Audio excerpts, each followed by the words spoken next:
Bueno, vamos a ver hoy lo que tenemos que entender en cuanto a la sexualidad en general y lo que la Biblia dice en general. Nosotros sabemos que la Biblia es la palabra de Dios. Es el primer hito y estamos convencidos de ella, que toda la Escritura es inspirada divinamente. Pero si la Biblia la lee un arqueólogo, va a decir que es un libro de arqueología, que se comprueba permanentemente con descubrimientos arqueográficos lo que la Biblia dice de sitios y lugares. Si lo lee un poeta, bueno, descubre la poesía de algunos libros, mucho más aquellos que estudian literatura, historia. Bueno, yo estudiando psicología descubrí mucha psicología, algo expliqué estos días. Si es la palabra de Dios, es el pensamiento de Dios. Y si es estudio la Biblia, estoy tratando de entender qué es lo que Dios quiere que entienda su forma de pensar.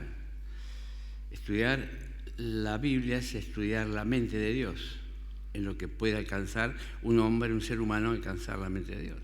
Pero también la Biblia habla de la conducta de la humanidad en general y la conducta del hombre y de mi conducta, porque cuando uno escucha el mensaje del Evangelio se da cuenta que esas palabras escritas hace tantos años, sin embargo, son actuales describiendo nuestra realidad espiritual. Así que también es psicología humana, porque habla de la conducta de una persona. Se observa esa conducta vivencial, descubre uno cómo piensa, puede indagar acerca de su forma de pensar y de ser, sin dejar, y siempre sosteniendo que es la palabra de Dios, que es lo válido, que es lo permanente. También para mí es un manual de sexualidad, de tapa a tapa. En la primera página de la Biblia ya habla de macho y hembra, y en la última, que los fornicarios no entrarán en el reino de los cielos. Y a través de ella tiene mucha enseñanza para la juventud en cuanto a sexualidad y sobre todo el matrimonio.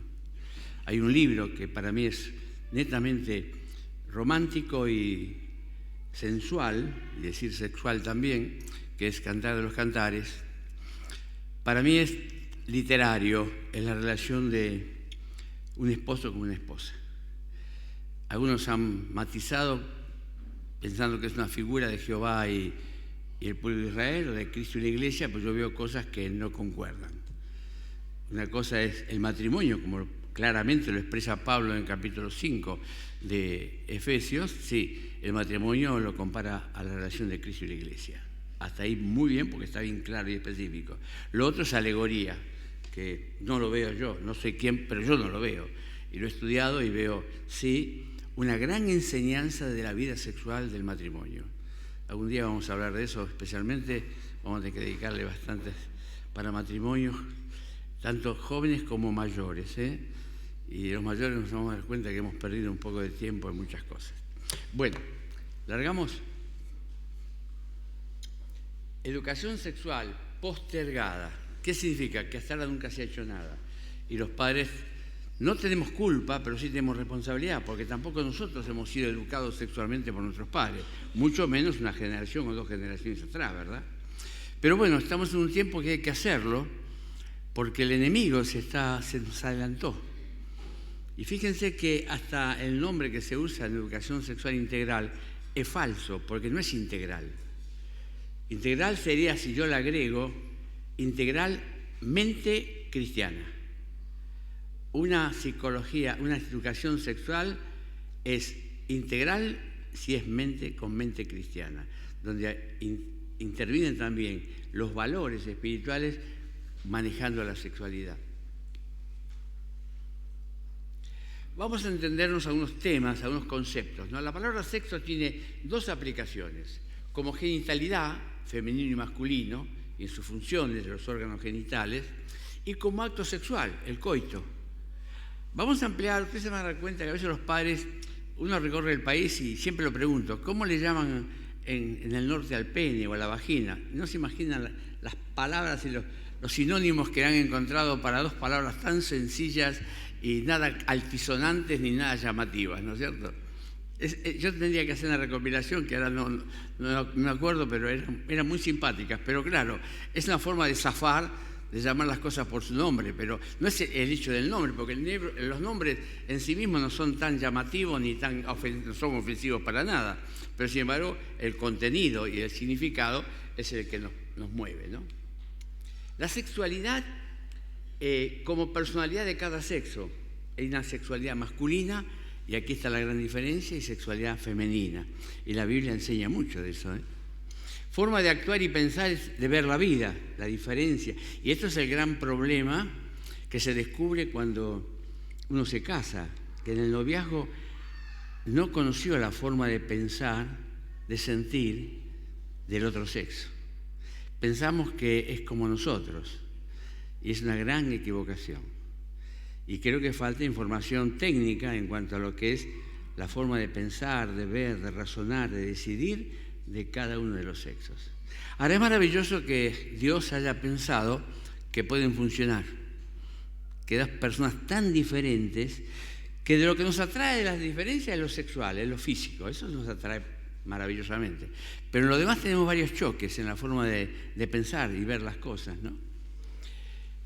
Y el rol en la familia y la sociedad también. Sin embargo, aquí hay una distorsión que justamente la Biblia aclara, no hay diferencia entre el hombre y la mujer. Más, a veces enaltece más a la mujer que al hombre. Lo que se dice de la mujer en el Proverbio 31 no se dice del hombre. El trato que el Señor tuvo con las mujeres y aún de conductas, digamos, censurables, fue maravilloso, ¿no? Siempre tuvo un espíritu de compasión y de amor maravilloso. Y el apóstol Pablo, cuando habla sobre el matrimonio, habla a la par, a los dos por igual. Así que nosotros, los cristianos, tenemos el privilegio y el deber de enseñar sexualmente a nuestros hijos y a nuestros alumnos, porque fíjense, ahora se van a introducir en las escuelas personas que no son profesionales, personas que simplemente tienen conductas desviadas y perversas, a enseñarles, no a los jóvenes que podrán llegar a cuestionarle muchas cosas, con los niños de jardín. Y eso es algo que está legislado y hay mucha presión política y económica para que esto sea llevado a cabo. Vamos a entendernos. El sexo como genitalidad lo traemos desde nuestra concepción. Y esto es algo que científicamente está demostrado. Cuando es un varón es XY, cuando es una mujer XX. Genéticamente está determinado que va a ser ese sexo. Ustedes saben que por mucho tiempo nunca se supo, hasta que la ciencia determinó la posibilidad a través de ecografías y a veces estudios, a veces del líquido amniótico, de poder saber el sexo de la criatura que está gestándose, ¿no es cierto? La sexualidad es un aprendizaje cultural, no es lo mismo en Oriente que en Occidente, por ejemplo.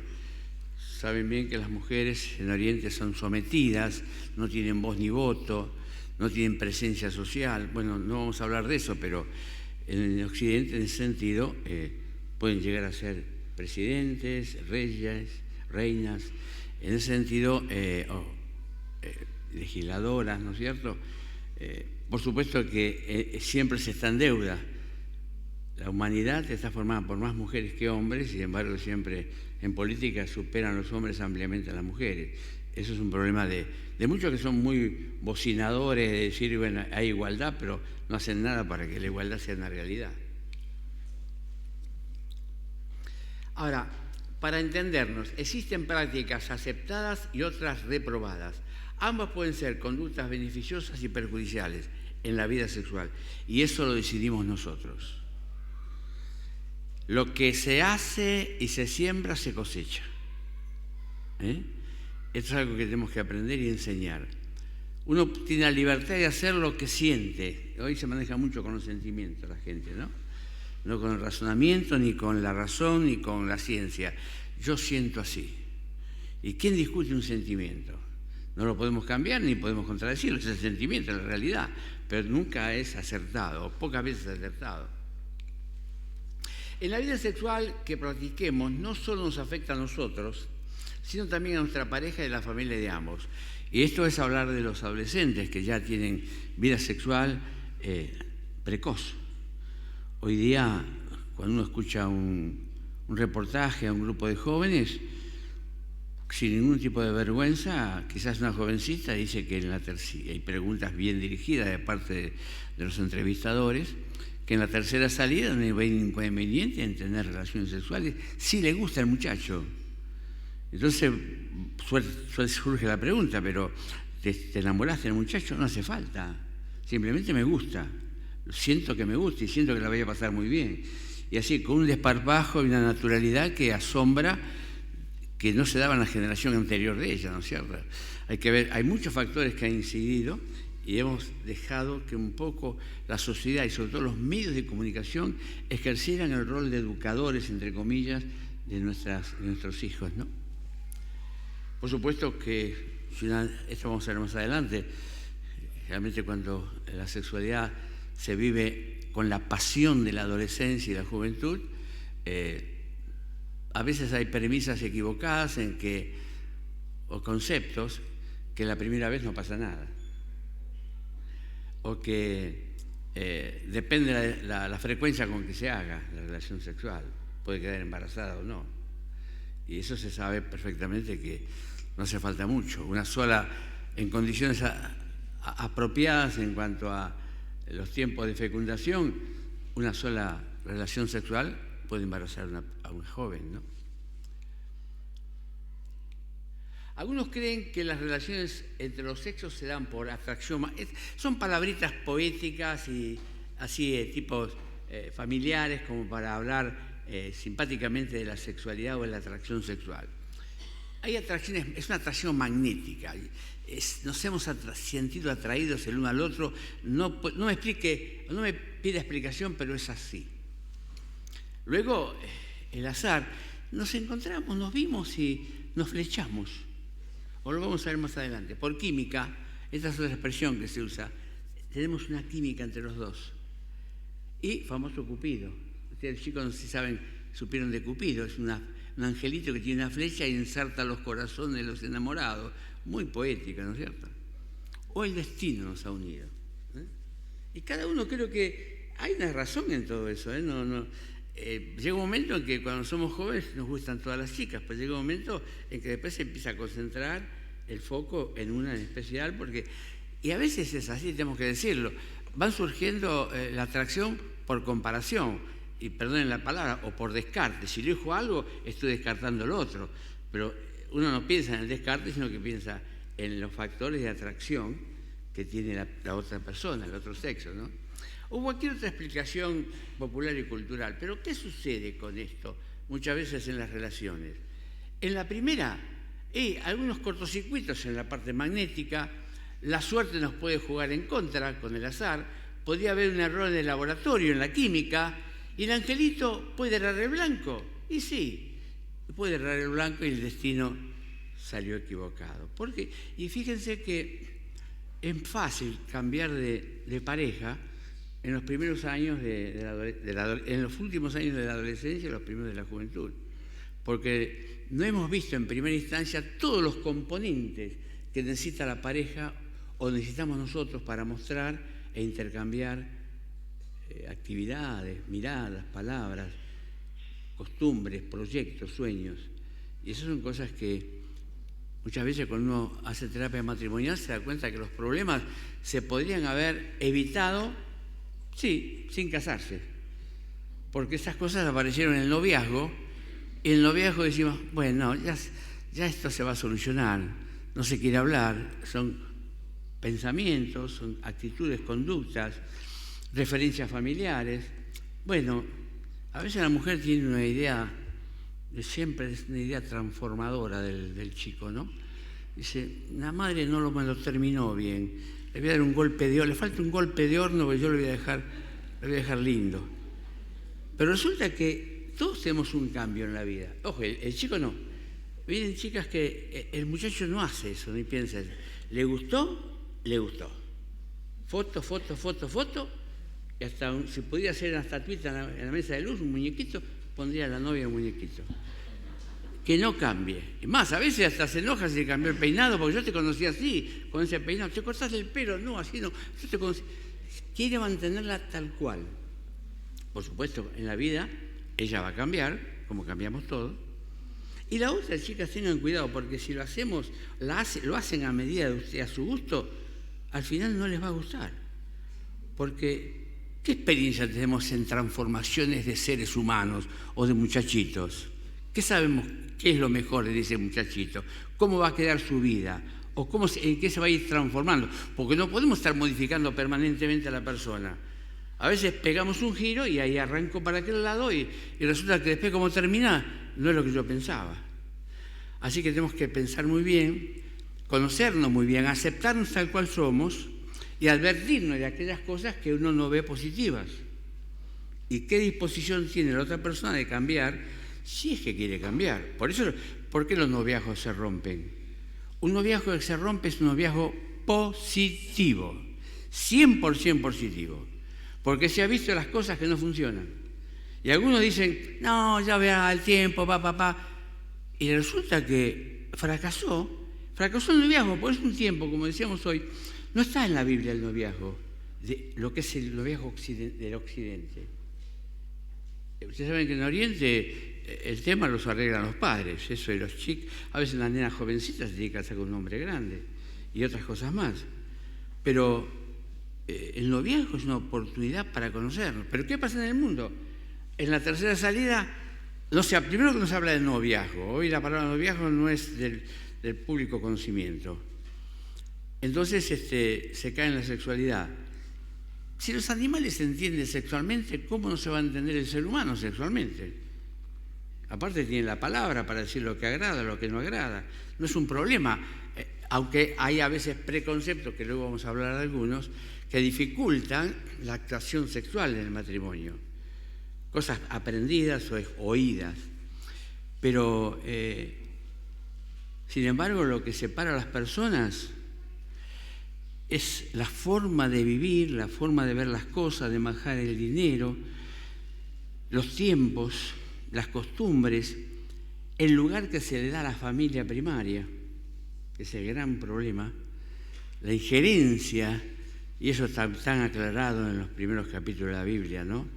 Dejará al hombre a su padre y a su madre, porque ahí está bien claro que está hablándole al hombre, ¿eh? Los dos tienen que dejar a su familia primaria. Pero el problema de los matrimonios es la madre del muchacho. ¿Están contentas las chicas?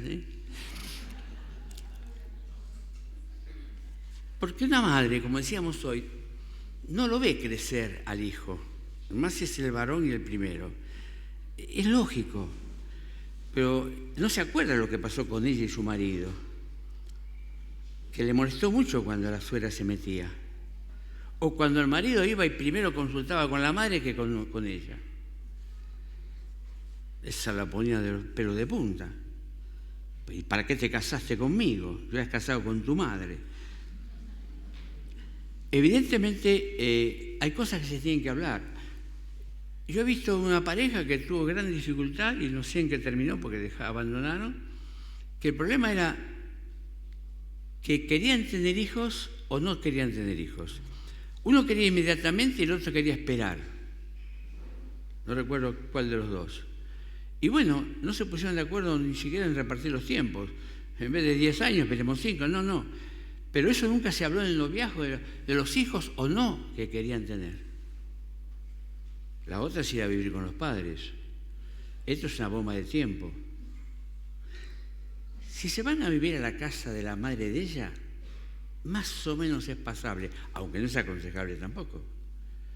Porque la madre de ella le es fácil adoptar al yerno como un hijo.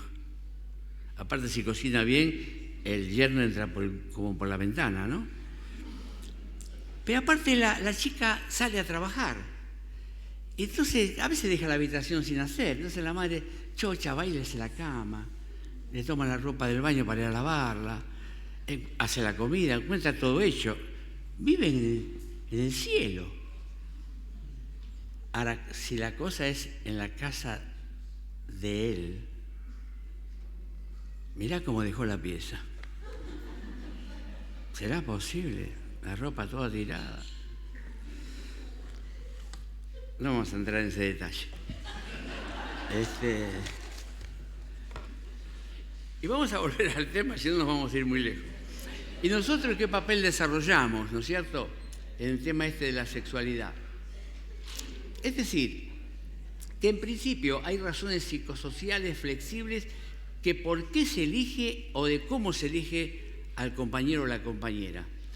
Y la mayoría de las veces son estas bases de atracción interpersonal las que sembrarán el cultivo de la felicidad o la infelicidad, que es lo que estábamos diciendo antes, por qué decidimos que un chico o una chica sea el compañero para toda la vida. Algunas variables flexibles de atracción interpersonal, atributos físicos que son los que primero nos impactan, ¿no es cierto? Ya empezamos a descender cuando profundamente en la persona, y cuando conocemos su personalidad, empezamos a descubrir su temperamento, el carácter, cómo se maneja, cómo toma las decisiones, cómo reacciona. Por supuesto, generalmente siempre como este tema se da en la adolescencia y juventud, generalmente se tiene contacto con personas de la misma edad, ¿no? Hay distintos criterios, no es algo definitivo que el chico sea un poco mayor o menor. Lo que sí siempre se ve que en el proceso madurativo la mujer madura más pronto, madura pronto, más que el hombre, aunque psicológicamente y sexualmente, o sea, fisiológicamente, ¿no? Similitud cultural o de educación. Bueno, se conocen tanto en la escuela, en la universidad o en la iglesia o en cualquier ámbito, hasta puede ser un ámbito deportivo donde tienen las mismas inquietudes. Similitud de valores morales. Esto sí es algo que salta inmediatamente en las relaciones. Depende si uno de los dos tiene bien incorporados los valores éticos y espirituales. Cuando ve al otro con conductas que son nocivas, altisonantes, desagradables, y eso ya no hace falta entrar en un noviazgo, se ve a veces en la amistad del grupo, quienes son los desubicados, por ejemplo, ¿no? Entonces, esto hace bien, esto es uno de los primeros factores que se tienen en cuenta para el descarte, como decimos. Y el nivel socioeconómico. En esto se fijan mucho los padres. Los chicos a veces no se fijan, pero creo que es importante sí que tengan un mismo nivel cultural, que tengan una formación intelectual, cada uno por su lado, en su vocación, y por supuesto, fundamentalmente, la actitud, los valores morales y espirituales, ¿no? El creyente sabe que no puede compartir la vida si tiene un compromiso con Dios. Y esto no es sectarismo, simplemente hemos abrazado un estilo de vida que es beneficiosa para uno y para los demás que nos rodean. El Evangelio tiene eso, no es un claustro, sino que es una vida en expansión. Por lo tanto, podemos crecer juntos espiritualmente, que va a beneficiar muchísimo a la vida de relación cuando tenemos un mismo ideal espiritual. En ese sentido, no se cansen con un proyecto. No, yo voy a orar para que se convierta. Ora antes para que se convierta y verás si convertido es el chico o la chica que te gusta o es la que el Señor ha elegido para vos. No todos los convertidos y las convertidas sirven para todo. No somos un Playmobil intercambiable. Yo pienso que Dios nos conoce profundamente y sabe quién encaja perfectamente con nosotros para que nos amalgamemos. Ustedes saben que los noviazgos de jóvenes mayores no es fácil. No es imposible, pero no es fácil. Cuando se es joven, alguien me dice, ¿cuándo puedo empezar a noviar? No, hay respuestas que yo no las tengo, pero lo que uno observa es que sería bueno que termináramos una carrera, que no nos distraiga el esfuerzo ni el tiempo en terminar una carrera eficientemente y no prolongarla porque a veces chocamos con compromisos externos y que no nos permite abocarnos totalmente a la carrera. ¿Qué es lo mejor que le puede pasar a uno y le puede pasar al compañero? Que yo sea un profesional o que ella sea una profesional. Siempre y cuando lo sientan, pueden tener un oficio, ojo, cuidado, es algo que tenemos que desarrollar con amor, esa vocación, puede ser comercial, puede ser tantas cosas que no hace falta una carrera universitaria, pero si tengo vocación y si de casualidad entramos a ser novios tempranamente, ayudémonos y alentémonos y no distraigamos al otro con requisitorias, con citas, con salidas, porque comparándonos con otros que salen más... No podemos comparar con nadie. Somos nosotros dos y tenemos que elaborar nosotros un presente y un futuro. Dejemos las comparaciones que son, sí, las comparaciones en ese tema son odiosas. No nos sirve el ejemplo de otros. Dios tiene un proyecto para cada uno y tiene un proyecto de pareja también. Y esto es maravilloso porque Dios está interesado en intervenir en nuestras vidas para que seamos sumamente felices y útiles para Él también. La Biblia dice, el ser es una realidad, una hermosa realidad. La Biblia dice que, ¿qué dice la Biblia? Creó al hombre a su imagen, a imagen de, perdón, no sé cómo se corrió, la imagen de Dios lo creó, varón y mujer los creó. Puse varón y mujer, pues en el original está macho y hembra. Las expresiones Isa es una palabra completa para el ser humano, donde involucra lo físico, lo mental, lo espiritual. Es que Dios lo hizo así, tomó del barro, echó en su nariz aliento de vida y fue el hombre un ser viviente. El aliento de vida es el espíritu que Dios pone en el ser humano, en el momento de la concepción. Y el ser viviente es el alma, pero el alma es mente. El alma no es espíritu, no confundamos. La Biblia tiene varias palabras para explicar acerca del espíritu, por ejemplo. Espíritu, con minúscula, corazón, no el órgano, sino el hombre interior, la mujer interior. Hombre interior, corazón y espíritu. Para la mente tenemos dos también, alma y mente. Los animales también tienen alma, pero el alma de los animales no es eterna porque no tiene espíritu. Y es justamente, ¿qué es el alma? Tener vida. Cualquier animal tiene vida, pero en cuanto se determinó las funciones vitales, muere. Y no trasciende porque no tiene espíritu. No dice Dios que le ha dado espíritu a los animales. Ha puesto espíritu en nuestros corazones, que es el que vuelve a Dios al que lo dio. Hay una parábola que no, algunos dicen que teólogos que no es una parábola, es la única que tiene el nombre de un personaje, el rico y Lázaro. ¿Por qué le puso Lázaro? Y seguramente, y está muy bien el razonamiento, seguramente fue una historia real. Y nadie más que Jesucristo podría usar esa parábola, porque comienza en la tierra y termina en la eternidad. Es interesantísimo. Por supuesto que no se saca conclusiones directamente de allí en cuanto al destino de cada uno de los personajes, porque uno fue rico y el otro fue pobre. Hay otros contextos. Pero es interesante lo que opina el rico en la eternidad. Despierta y está en el Hades, en el tormento. Y dice que Abraham, no sabemos cómo será la eternidad, no sabemos qué pasos, qué vestíbulos tenemos que recorrer para antes de ver al Señor, o cómo será eso. Hay mucha imaginación al respecto. Pero él dice que mande a Lázaro a mojar su dedo en agua para refrescar su lengua. Lo conocía Lázaro. No, dice, hay una gran cima, un gran abismo entre los dos. Pero tengo 5 hermanos, memoria, mente. O sea, el espíritu que voló a Dios llevó a la mente a la eternidad también. Dios va a necesitar esa mente en el hombre para juzgarlo eternamente. Porque según Romanos capítulo 2, lo juzgará según su razonamiento. Cuando él le pregunte, ¿cómo fue tu vida? Aquel que no conoció nunca a Cristo. Dios puso un semáforo en nuestro interior, en nuestro espíritu, que se enciende cuando las cosas están bien hechas y se enciende de otro color cuando están hechas mal. Y toda cultura tiene un código de conducta, toda cultura. Muy diferentes en algunas. Creo que, no sé si es en la cruz del puñal o por esta cruz te mataré, donde cuando se predica en una tribu y se llega al personaje de Judas, la tribu se pone contenta porque lo que se valoraba mucho en esa tribu era la traición. Es un problema cultural, por supuesto, ¿no? Pero fíjense que el hombre dice, el rico dice, que vaya alguien, no recuerdo bien si dice un profeta o alguien que vaya a hablar a los hermanos. Y los profetas tienen, le dice Abraham. O sea, esto me dice que En la eternidad vamos a tener memoria.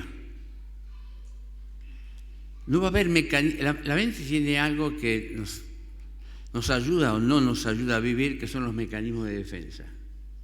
Son aquellas cosas que decidimos o hacemos inconscientemente muchas veces para zafar.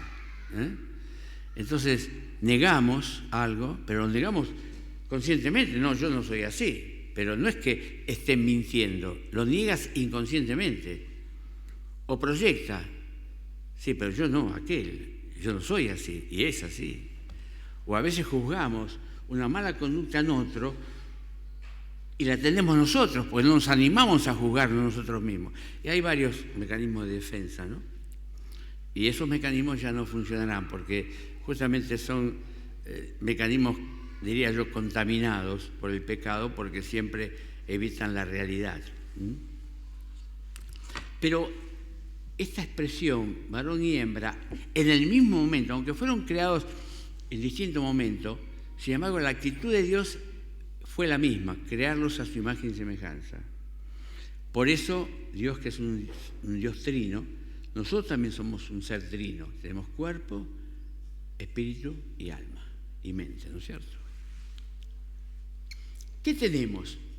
El hombre, dice Freud, es un ser sexuado. Siempre se lo juzga a Freud porque siempre habla del sexo. Aunque no habla del sexo generalmente genital, sino del sexo psicológico, ¿no? El hombre es un ser social, decía Aristóteles, pero antes Dios dijo que no es bueno que el hombre esté solo, porque es un ser social, y le haré una ayuda idónea para él, porque también es un ser sexual. O sea, quizás ni Aristóteles ni Freud leyeron la Biblia, o quizás algunos sí, Freud sobre todo, pero sin embargo la verdad estaba dicha desde mucho antes. Y Dios tenía en cuenta que es importante para cada una de nuestras vidas, si es su proyecto de vida, que no estemos solos. Hay casos donde la persona elige ser sola y Dios respeta la opinión. A veces no se elige ser solo, pero la consecuencia de nuestra conducta nos deja solos. Por supuesto, tenemos el derecho y la obligación de elegir, de decir sí o no. Pero a veces tenemos que medir cuáles son los parámetros que usamos para decir sí o no. Porque si siempre decimos que no, porque no cuadra con nuestro estándar, nuestras líneas de conducta o nuestro parecer, y nos vamos a quedar solos. Nadie es perfecto. Porque una vez alguien decía que encontraba en su iglesia defectos, problemas. La iglesia está formada por pecadores arrepentidos, por seres humanos, que no somos perfectos, así que donde abundan, si en las familias, si en los parientes abundan problemas, imaginen una iglesia multiplicado por 50. Dice, voy a encontrar la iglesia ideal. Y alguien le dijo, tened cuidado, ¿por qué? Y capaz que no te dejan entrar a vos si es perfecta la iglesia. La verdad, ¿no es cierto? O sea, uno a veces pretende obtener más de lo que necesita. No digo lo que merece, pero sí lo que necesita. Y creo que eso depende, por eso es tan importante. Hay 3 elecciones muy importantes en la juventud, en la adolescencia. El orden lo ponemos se pone según las circunstancias. El primero, cuando terminamos la secundaria, la vocación, yo soy no digo un fanático, pero un insistente en descubrir nuestra vocación. Todos la tenemos, que es aquello que nos gusta y cuando lo logramos con estudio o con esfuerzo, nos satisface, lo hacemos con gusto. Luego está la elección de la pareja, que generalmente se da entre los fines de la adolescencia, cercano a los 20 y 25, primeramente, o sea, hay casos más adelante. Más temprano tiene sus riesgos, porque no hay madurez ideal como para manejar los afectos, ¿no? No es porque yo creo que hay muchos cambios, hay muchos desengaños de las cosas que apasionadamente nos gustaban y resulta que con el poco paso del tiempo ya no nos agradan. Y luego está la decisión de aceptar a Cristo como Salvador. Por supuesto que, fíjense, uno elige una profesión y se jubila a los 65 años, si no cambian las leyes, ¿no? Se jubilará a los 65 años, termina una carrera a los 25, pongámosle promedio, y tiene 40 años para trabajar, y se termina. Lo ideal es que si yo elijo una pareja, sea para toda la vida. Y si yo elijo a Cristo es para la eternidad. Todas elecciones son importantes, pero tienen un límite, ¿o no?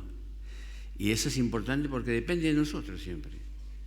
Y debemos ser amplios en percibir lo que nos rodea y buscar a Dios en decisiones tan importantes. Así como buscamos a Dios en una decisión tan importante como la eternidad, ¿cuánto más buscar a Dios para una decisión de pareja? Y también para ser feliz en el trabajo que hagamos. Porque alguien que trabaja en su vocación es feliz.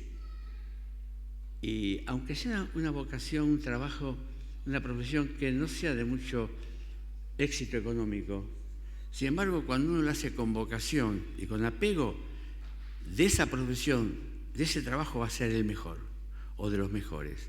Y por lo tanto va a ser buscado y va a tener un buen pasar económico. Ahora, uno puede elegir una carrera que a veces los padres quieren, ¿no? No, pero vas a elegir eso, te vas a morir de hambre. ¿Por qué no estudias tal cosa? Mirá fulano la plata que gana. Y no es tu vocación. Y se va a terminar la carrera porque el padre quiere, pero no lo va a hacer con pasión, por más que sea una carrera que dé dinero. Entonces va a ser de los peores. No va a tener pacientes ni clientes, no sé, lo que elige hacer, ¿no es cierto? Y los bendijo Dios y les dijo, fructificad y multiplicaos. Por lo tanto, el acto sexual, que es la forma de reproducirse, y sus propósitos no es un pecado. Dentro del matrimonio, el sexo es una bendición absoluta y total. Y ambos tienen que descubrirlo y disfrutarlo. A veces el hombre tiene más disposición de disfrutarlo que la mujer.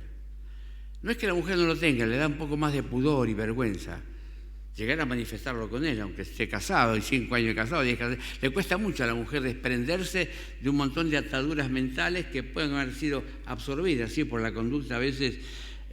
Ella habrá visto al padre ser cariñoso y demostrativo y agarrar a la madre, apretujarla toda, pero nunca vio a la madre apretujar al padre. Entonces cree que la mujer no puede manifestar sus afectos. Ahora, cuando la madre es picaresca, sí, ya se aprendió a ser cariñosa. Habíamos dicho al principio que había prácticas sexuales aceptadas y otras condenadas por la sociedad. Las hay beneficiosas y perjudiciales. ¿De qué estamos hablando? Estas son noticias que, si bien no son nuevas, son permanentes. En la capital federal y en la provincia de Buenos Aires hay yo usé mi Clarín porque es el diario de mayor circulación. Hoy podría haber sitios de noticias como Infobae y otros más, ¿no es cierto?, usando la Internet. Buenos Aires hay entre 1.200 y 1.400 violaciones por año, es decir, 3 por día. Nos quedamos cortos hoy, ¿no? Por año hay entre 5.500 y 8.000 denuncias de violación en todo el país, que solo en la capital de Buenos Aires se denuncian 2 casos por día. Estamos hablando, fíjense, de cuando 2 años después que yo hice el libro, en Argentina por cada 2 nacimientos hay un aborto. Cada año nacen más de 730.000 niños y se practican unos 360.000 abortos inducidos. Es por la escasa educación sexual y mal uso de los anticonceptivos que la joven queda embarazada. Además, faltan las políticas de prevención y afecta más a las mujeres de menores recursos. Estamos hablando de 2008, donde nunca se había practicado ningún plan de concientización sexual en los jóvenes. Hay 460.000 abortos por año en la Argentina, 1.300 por día. Matemáticamente se demuestra lejos que no todos son producto de embarazos provocados por la violación. Entonces, ¿cuáles son los embarazos no deseados? ¿Cuándo aparece un embarazo no deseado? Relaciones prematrimoniales. 2 jóvenes que tienen relaciones y ella queda embarazada. Relaciones extramatrimoniales. Embarazar a un amante o un amante. Ser embarazada por un amante. Hijos no deseados, y esto es lo más triste, dentro de la pareja del matrimonio, que en vez de planificar una familia, seleccionan una familia. Y hay un embarazo que se elimina. A mí me tocó un caso que me venían a consultar respecto de eso. Venía un embarazo y no podían económicamente, no tienen espacio edilicio para vivir y convivir, y tenían 3 hijos ya, y ¿Y qué piensan hacer? No, estamos pensando que no lo buscamos. Y dígame, usted tuvo 3 hijos, no sabía cómo iban a ser. ¿Hay alguno que le causa más preocupación de los 3? Y sí, y bueno, vea de qué manera se lo puede sacar de encima, digo yo. No sé, ¿viste? Póngale alguna sustancia en la leche o en la sopa, de a poquito se va a ir enfermando y me abriría los ojos así, ¿no? Es lo mismo. Perdón, es más cruel quemarlo con ácido en su vientre o sacarlo en pedacitos a ese hijo que viene. Ese hijo es igual que el que tiene ahí. Por más travieso que sea, usted lo ama profundamente. No lo hagan, por favor. Y yo me apuro a aconsejarle, que a veces quiero que la persona reflexione porque hay cosas que hay que apurarlas, porque a veces en un rapto de locuras quizás toma la decisión de abortarlo, ¿cierto?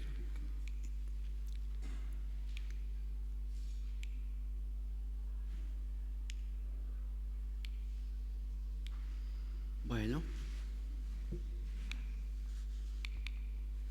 Pero si somos responsables, a medias, aumentará el número de madres solteras involuntarias por esos embarazos, pero no habrá abortos. ¿Por qué digo responsables a medias? Y porque no aparecerá el padre soltero. Se habla de madre soltera. ¿Y el padre soltero?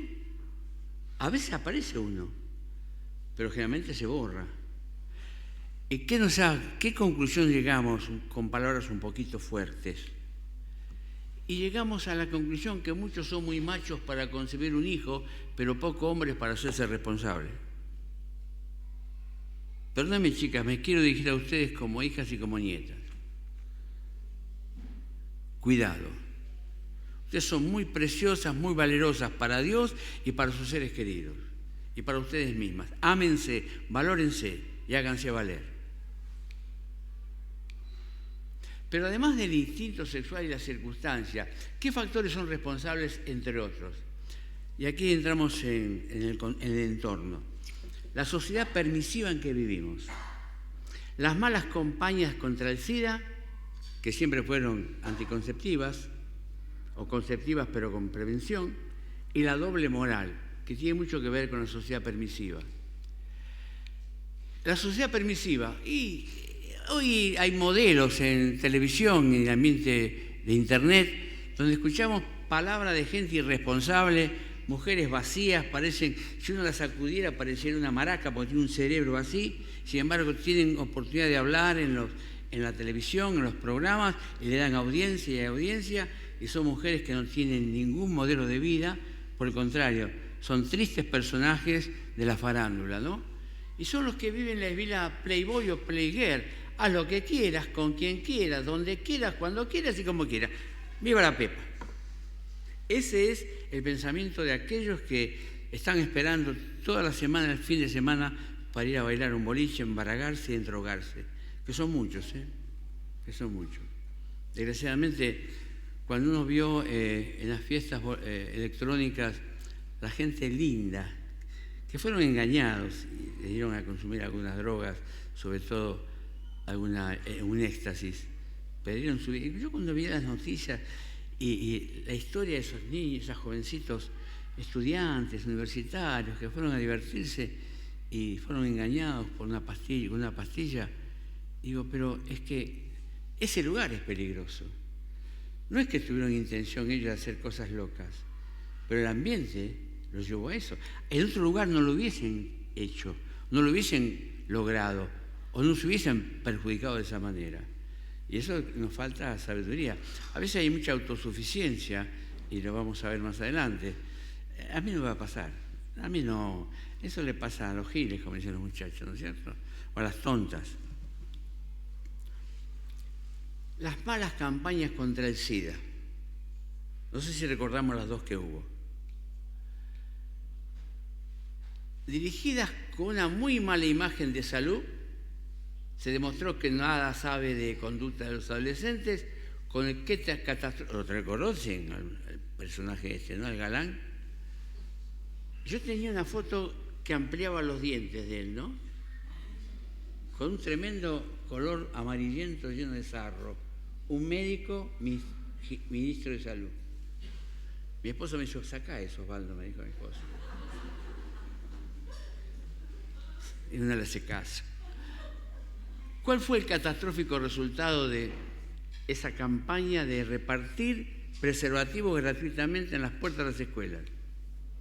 Aumento de infectados de SIDA entre adolescentes y jóvenes de 15 a 25 años. Aumento de adolescentes embarazadas y madres solteras. ¿Por qué? Fíjense las estadísticas. A los 15 años el 20% de las chicas y el 30% de los chicos de Estados Unidos ya han tenido relaciones sexuales. Nosotros nos copiamos bastante de ellos. Los datos para el 1996 muestran que el 14% de partos de fetos vivos correspondió a madres adolescentes. El embarazo en la adolescencia se asocia con niveles más altos de enfermedad y muerte, tanto que la madre sea tanto para la madre como para la bebé. Los embarazos de adolescentes, que tengan características fisiológicas para poder quedar embarazada. Todo el cuerpo necesita una madurez especial para gestar una criatura. ¿Por qué fracasó la campaña oficial contra el SIDA? ¿Cómo son los adolescentes? Y acá está la ignorancia que tienen las autoridades. Y uno se sorprende como son los adolescentes. Y esta conducta varía en matices cada 2 años. No son mismos los adolescentes de hoy que los que fueron hace 2 años o van a ser dentro de 2 años. Buscan modelos coherentes, aunque parezca mentira. Aunque a veces ve uno y ¿con qué se rige este muchacho o esta chica? Sin embargo, están en la búsqueda de modelos coherentes que no abundan. No le creen a los adultos. Los que están en educación lo saben eso, lo saben los padres. Se creen omnipotentes. A mí no me pasa nada. Dicen tener relaciones solos con amigos. Y es así. No hace falta tener novio para tener una relación. Hoy ese vínculo social no existe. Simplemente se da rienda a los sentimientos y a las expectativas. Vamos a ver ahora lentamente los riesgos de las relaciones solo con amigos. Este es un muchachito, normal, pero tiene libertad para tener relación con una chica. Esa chica no es, como no es una novia, esa chica también tiene relaciones con otro muchacho. ¿Qué problema hay? Si es amigo también, ¿no es cierto? Y ese muchacho, por supuesto, no es un chico que sea fidedigno, sino que también tiene relaciones con otra chica. Y esa chica, como cualquiera de los otros, puede tener relaciones con un loquito. Digo loquito por lo que vamos a ver ahora, ¿no? Un loquito, el tipo que le da lo mismo una cosa que la otra, que le da lo mismo una chica, que le da lo mismo un travesti o que le da lo mismo una prostituta. Que los hay. Aquellos no saben nada de este último, ni la anteúltima sabe nada. Pero ¿qué sucede entonces en todo lo que es el contagio de enfermedades de transmisión sexual? Es como si el primero, el segundo, el tercero y el cuarto justamente tuvieran relaciones sexuales con esa gente que vive en promiscuidad. Tal cual. Que son de mayor riesgo. Al distribuir 20 millones de preservativos entre ellos, entre los adolescentes, ¿qué interpretaron ellos? Tenemos permiso oficial. Claro, el gobierno les autorizaba más, les proponía tener relaciones sexuales. Nunca nadie les había dicho eso. Pero usen preservativos, chicos. Háganlo para tener relaciones sexuales. Pero lo vamos a hacer a nuestra manera. ¿Y cuál era la manera de los chicos? Bueno, la manera que no solamente de adolescentes, algunos mayores irresponsables también, que tienen relaciones sexuales sin preservativo, sin cuidarse, ¿no? La doble moral que hablamos es que todas las mujeres sirven para la cama menos mi madre y mi hermana. Ese es el pensamiento común. A mi hermana no la toqué, si no te metas con mi hermana, ¿no?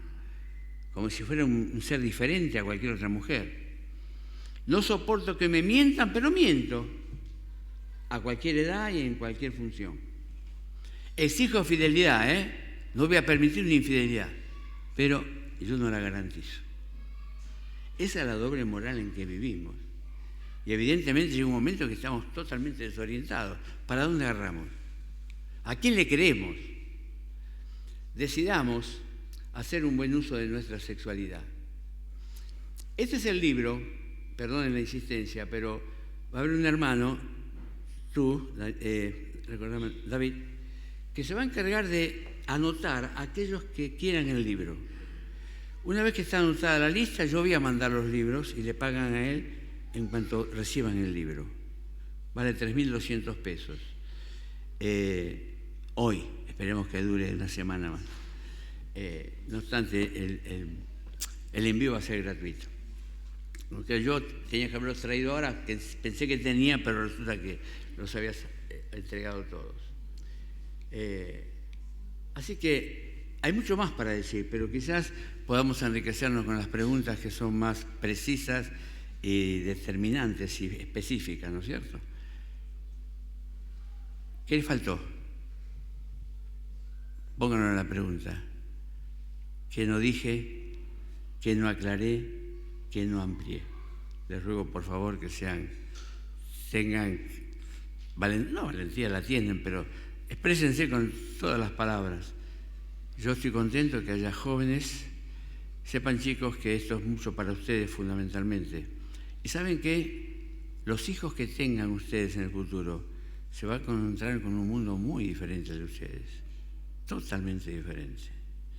Así que oren por ustedes y por el futuro de sus familias, porque el tiempo corre rápido y pronto se van a encontrar con esa responsabilidad de tener que educar sexualmente a sus hijos.